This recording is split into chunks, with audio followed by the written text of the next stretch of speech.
नमस्कार दोस्तों, हमारे चैनल आपका बहुत-बहुत स्वागत है। आज हम लोग संस्कृति आईएएस द्वारा जो 17वीं बीपीएससी का जो सेट निकाला गया है, उसका सेट नंबर हम लोग एक डिस्कशन करेंगे। चलिए सेट नंबर 1 को डिस्कशन करते हैं, डिस्कशन स्टार्ट करते हैं। डिस्कशन को अच्छे से सुनिएगा और इसका हम एक्सप्लेनेशन भी बताते चलेंगे। ये संस्कृति आईएएस का है और इसमें करंट अफेयर भी दिया गया है, लेटेस्ट करंट अफेयर भी दिया गया है। चलिए स्टार्ट करते हैं हम लोग अपना पहला क्वेश्चन है इसमें पहला क्वेश्चन दिया है, अशोक के निम्नलिखित में से कौन सा अभिलेख खरोष्टी लिपि में उत्कीर्णित है? पहला दिया लघुमान, दूसरा मानसेहरा, तीसरा में सहायकुना, चौथा में शाहबाजगढ़ी। लिखा है नीचे दिए गए कोड का प्रयोग करके सही उत्तर का चयन कीजिए। इसका ऑप्शन ए है केवल 1 और 2, ऑप्शन बी है केवल 2 और 3, 2 और 4, ऑप्शन सी है केवल 1, 3 और 4 और ऑप्शन डी है केवल 2, 3 और 4। तो इसका आंसर हो जाएगा आपको ऑप्शन नंबर बी यानी 2 या 4, 2 और 4। चलिए आगे बढ़ते हैं हम लोग क्वेश्चन नंबर 2 पे। 2 नंबर क्वेश्चन कह रहा है, मौर्यकालीन अधिकारी एग्रोनोमोई निम्नलिखित में से किस कार्य से संबंधित था? ये है मार्ग निर्माण, दूसरा भूमि की पैमाइश, सी है सीमावर्ती दुर्गों की रक्षा और ऑप्शन डी है नैतिक आचरण का संरक्षण। तो इसका आंसर हो जाएगा आपको ऑप्शन नंबर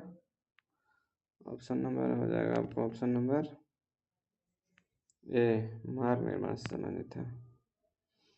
चलिए अपने क्वेश्चन नंबर 3 पे बढ़ते हैं।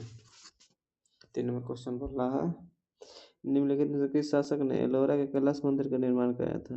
ऑप्शन ए है कृष्ण प्रथम, ऑप्शन बी गोविंद द्वितीय और ऑप्शन सी अमोघ वर्ष और ऑप्शन डी है कृष्ण द्वितीय। तो इसका निर्माण कराया था कृष्ण प्रथम ने कराया था। तब हम लोग का आंसर हो जाएगा ऑप्शन नंबर ए। चलिए अपने चौथा नंबर क्वेश्चन पर बढ़ते हैं। चौथा नंबर क्वेश्चन कह रहा है, बाघ की चित्रकला के संदर्भ में कौन सा कथन सही है? ऑप्शन ए है इसके चित्र में धार्मिक विषय की प्रधानता है, इसके चित्रों की रचना विभिन्न कालों में की गई है। ऑप्शन सी है इसकी चौथी और पांचवी गुफाओं को संयुक्त रूप से रंगमहल कहा जाता है। ऑप्शन डी उपयोग में से कोई नहीं। तो हम लोग का आंसर हो जाएगा 4 का आंसर हो जाएगा हम लोग का सी, इसकी चौथी और पांचवी गुफाओं को संयुक्त रूप से रंगमहल कहा जाता है। सही है।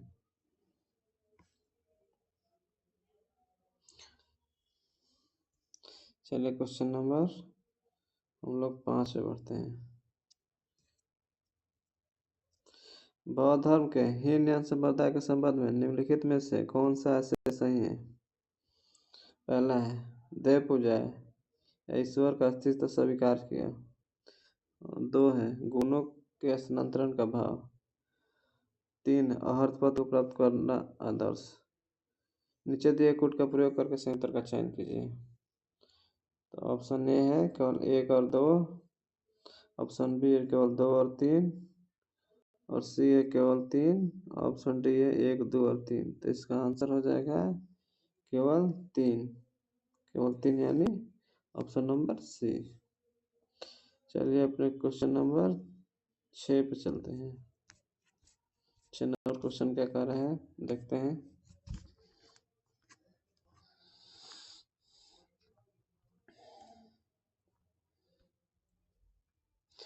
मोहनजोदड़ो से प्राप्त ध्यान मग्न जोगी की मुद्रा पर निम्नलिखित में से किस पशु का अंकन नहीं है? ऑप्शन ए चीता, ऑप्शन बी है बैल, ऑप्शन सी है हाथी, ऑप्शन डी है गंडा। तो इसका आंसर हो जाएगा बैल का चित्र नहीं मिला था। ऑप्शन बैल मतलब बी। चलिए क्वेश्चन नंबर 7 पर बढ़ते हैं। एक तरफ सूची दिया हो, दूसरा एक तरफ वैदिक ग्रंथ दिया हुआ है, दूसरी तरफ उसका उल्लेख दिया गया है। ऐत्रेय ब्राह्मण दिया, वैदिक ग्रंथ में दिया ऐत्रेय ब्राह्मण, शतपथ ब्राह्मण, पंचविश और गोपथ। तो इसको हम लोग को मिलान करना है। मिलान करना है तो इसका आपको आंसर पहले हम बता देते हैं। इसका आंसर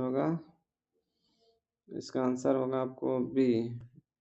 बी यानी 4 वर्णों के कर्तव्य का उल्लेख मिलता है आपको, मिलता है ऐत्रेय ब्राह्मण ग्रंथ में, और पुनर्जन्म उसी शतपथ ब्राह्मण ग्रंथ में दिया हुआ है। सृष्टि ब्रह्म और गायत्री की महिमा का उल्लेख मिलता है गोपथ ब्राह्मण में, और व्रतों का पुनर्वर्ण प्रवेश ये मिलता है पंचविश ब्राह्मण ग्रंथ में। इस तरह हम लोग का आंसर हो जाएगा बी। चलिए आगे बढ़ते हैं हम लोग क्वेश्चन नंबर 7। 7 नंबर क्वेश्चन कह रहा है मेगास्थनीज ने अपने विवरण में भारतीय समाज में 7 वर्गों का उल्लेख किया है। निम्नलिखित में से कौन सा इसमें सम्मिलित नहीं है? दार्शनिक, बी में कारीगर, सी में दास और डी में कृषक। तो मेगास्थनीज ने जो अपनी पुस्तक इंडिका में 7 वर्ण का उल्लेख किया है उसमें से शामिल नहीं है उसमें जो शामिल नहीं है वो है दास। दास यानी आंसर हो जाएगा सी। चलिए क्वेश्चन नंबर 9 की तरफ बढ़ते हैं। 9 नंबर क्वेश्चन कह रहा है निम्नलिखित में से कौन सी मथुरा मूर्ति कला की विशेषता है? पहला दिया कला का आदर्शवादी स्वरूप, 2 दिया आध्यात्मिकता एवं भावुकता की प्रधानता, और 3 दिया धार्मिक सहिष्णुता का प्रतीक, और चौथा दिया लाल बलुआ पत्थर का प्रयोग। नीचे दिए कूट का प्रयोग करके सही उत्तर का चयन कीजिए। ऑप्शन ए है केवल 1 और 2, ऑप्शन बी है केवल 3 और 4, ऑप्शन सी है केवल 1, 3 और 4, ऑप्शन डी है 1, 2, 3 और 4। हम लोग का आंसर होगा इसमें से 9 का आंसर हो जाएगा डी। डी यानी सभी सही हैं, सभी विशेषताएं हैं। मथुरा मूर्ति कला का विकास हुआ था जब कनिष्क शासन था, कनिष्क के समय ही हुआ था। चलिए हम आगे बढ़ते हैं क्वेश्चन नंबर 10 की तरफ।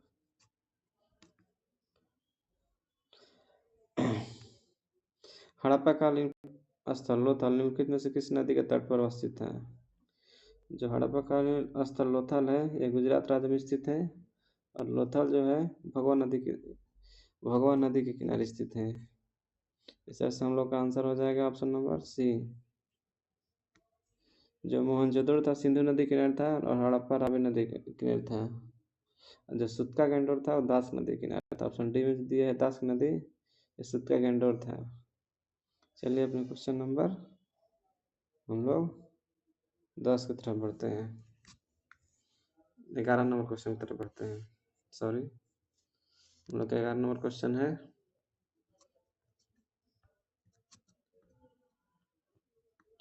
निम्नलिखित सूफी संतों पर विचार कीजिए और उनके कालक्रम अनुसार व्यवस्थित कीजिए। पहला में दिया मोइनुद्दीन चिश्ती, दूसरा में दिया बाबा फरीद, तीसरा में दिया नासरुद्दीन चिराग, और 4 में दिया है गोसुदराज। हम लोग का आंसर इसमें हो जाएगा, पहले हम आपको आंसर बता देते हैं।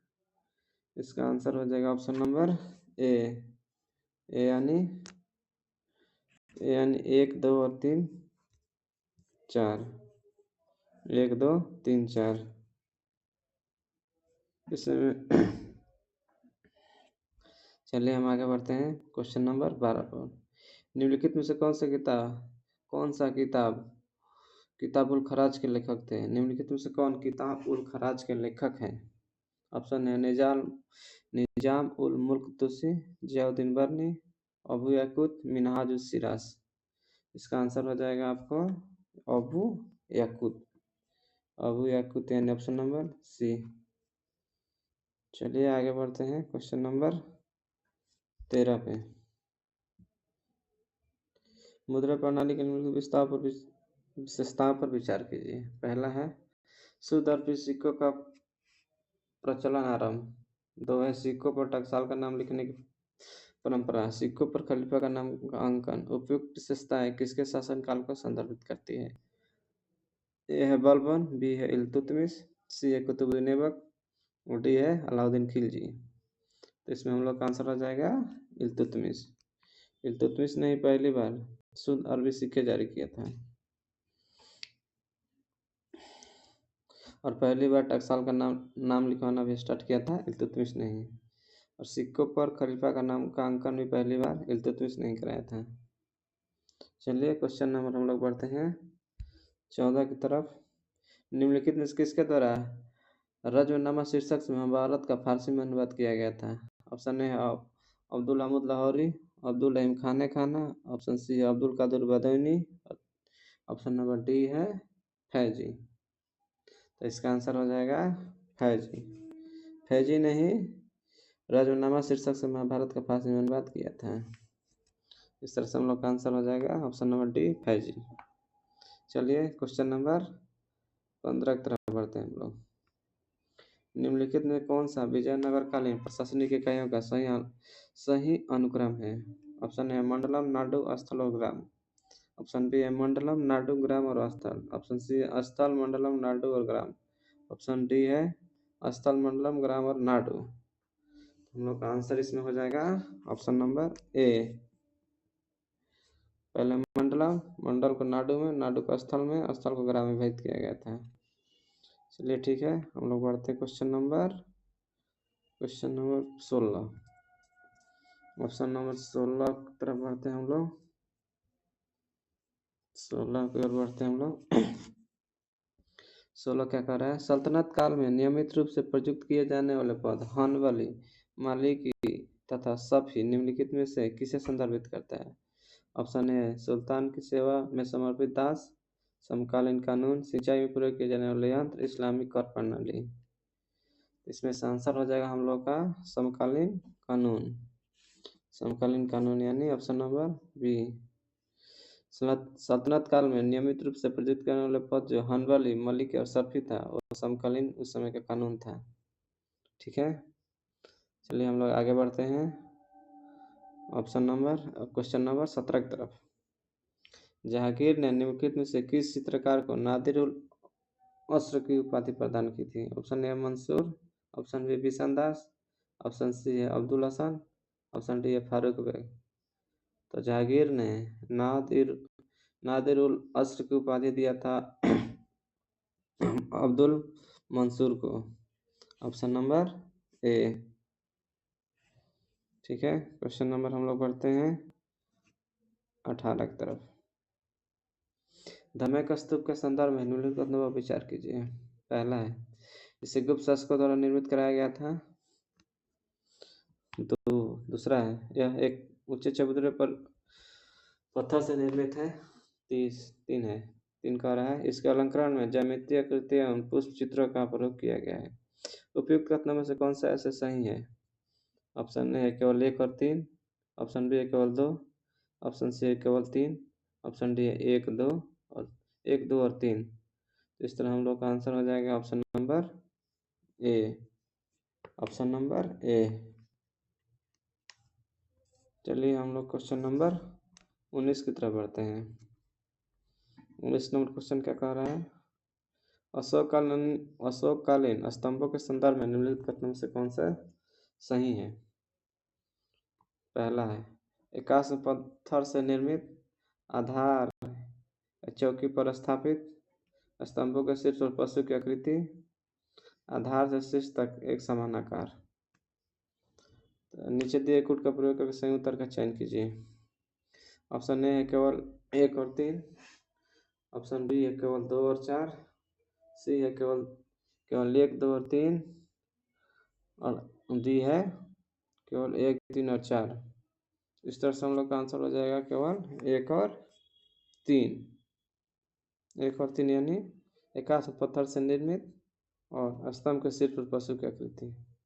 ठीक है, हम लोग आगे बढ़ते हैं क्वेश्चन नंबर 20 और आखिरी क्वेश्चन पे। नहीं यही ठीक है दोस्तों, यहीं पर हम अपना वीडियो समाप्त करते हैं। इतना देखने के लिए आपको वेरी वेरी। आगे के वीडियो में हम लोग 19 से आगे स्टार्ट करेंगे। इतना देखने के लिए बहुत बहुत धन्यवाद। हम लोग अगले वीडियो मिलते हैं। ऐसे ही वीडियो को देखने के लिए हमारे चैनल को शेयर और सब्सक्राइब जरूर करें। Thank you. Good night.